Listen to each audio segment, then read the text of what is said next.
Hello Ray class, this is Yi Guy. I hope everyone's doing well. So with this video, I hope to share some information that might improve your prophecy experience, especially if you haven't done much of it before.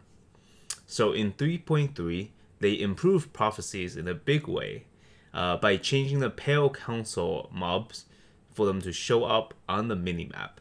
So this is a huge quality of life improvement, because it used to be that you would spend 10 minutes, 15 minutes running around the map looking for the one last tiny mob that it's almost impossible to see, especially on Dry Lake. So a quick overview for people who might be new to the game.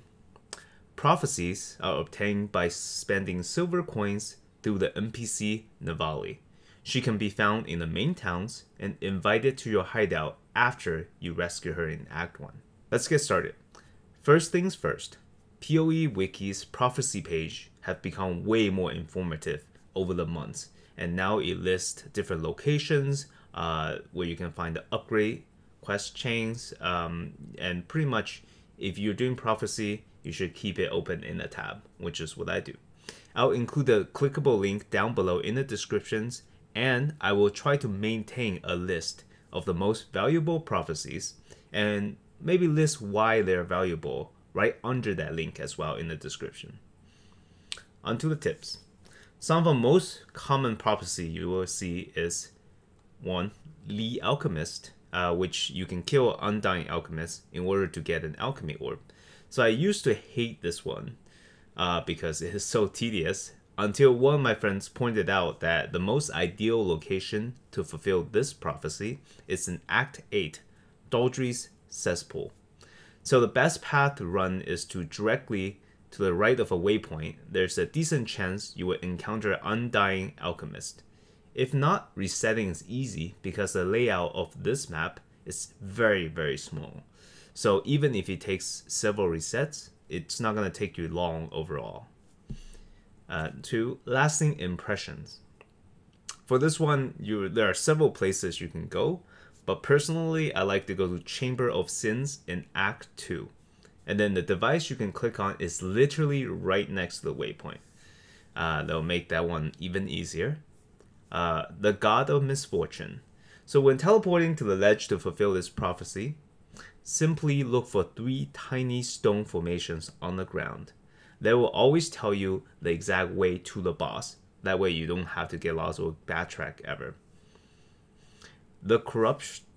For this one, I always take 1 piece of sacrifice fragment, put it into the map device, and then the area spawned will count as a vault area.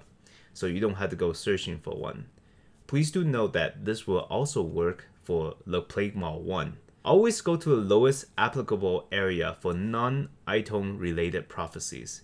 The reason why I say non-item related is because for those prophecies where you kill something and you drop something specific, the item level of the drop will be tied to the area itself. So for say Belly of a Beast, you probably want high item level so you can actually 6-socket and 6-link it.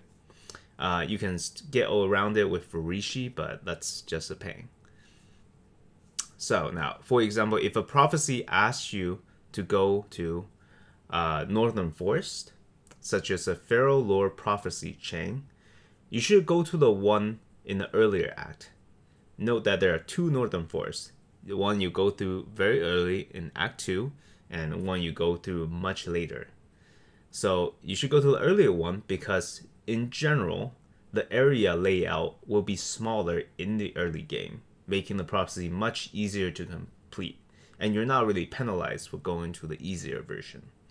Now this is especially relevant for Unbearable Whispers 5, where you can simply run through the lowest tier of map, which will take you no time at all compared to the higher difficulty ones. Something to watch out for is the fact that monsters summoned in prophecy will still be decently high level, even if you do them in the early game area. So do not let your guard down when facing them. I've seen some of my friends die thinking that they're fighting something much easier. Some tips for making the most out of prophecies. quick thing to note is that if you're trying to get a specific prophecy to trigger on a specific area, if it doesn't trigger the first time, if nothing triggers the first time, if you go to the same area or map again right afterward, it's still not going to trigger.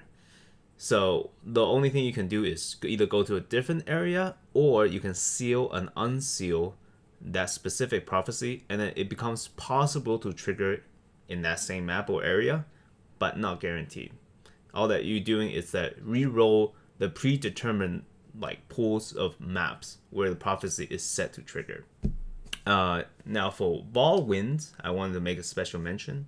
This is a prophecy usually worth quite a bit, especially early in the league, because if an item is drop corrupted, there's a chance for it to be 6-linked, and also you get a lot of 6-socketed ones by running this prophecy. I think you should run this prophecy, especially if you're playing a ranged Magic Find build, Wind Ripper or Kinetic Blast, or any caster build with high AoE, high clear speed. That sort of build, because it is easier to utilize the Corrupting Tempest, which by the mechanic of Vol Wind, you have to get hit by the Tempest, and then for 5 seconds afterwards, everything you kill will drop corrupted items. So for builds with range, it is much easier than doing it on a melee or Righteous Fire. In fact, it's a nightmare to run it on the Righteous Fire build, because it's harder to control when you can kill something and when you can just run around without killing anything.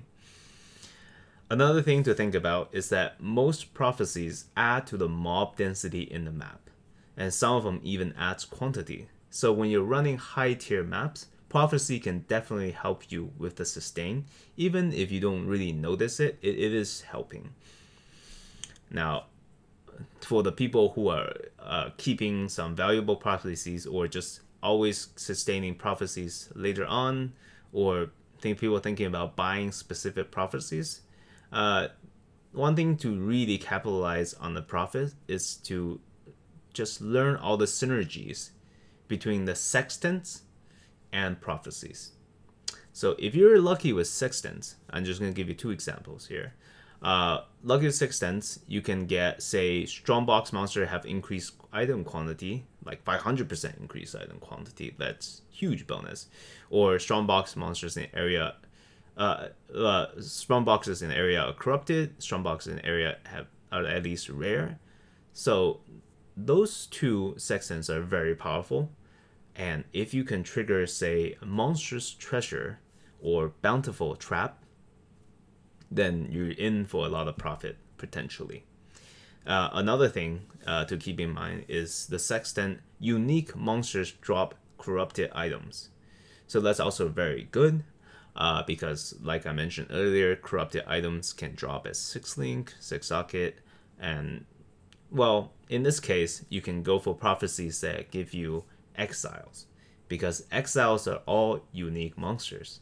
So if you trigger, say, the Scout, the Anarchy's End, and 4 Feral Exiles, is in this case especially the Scout, because it is not limited to 1 per map.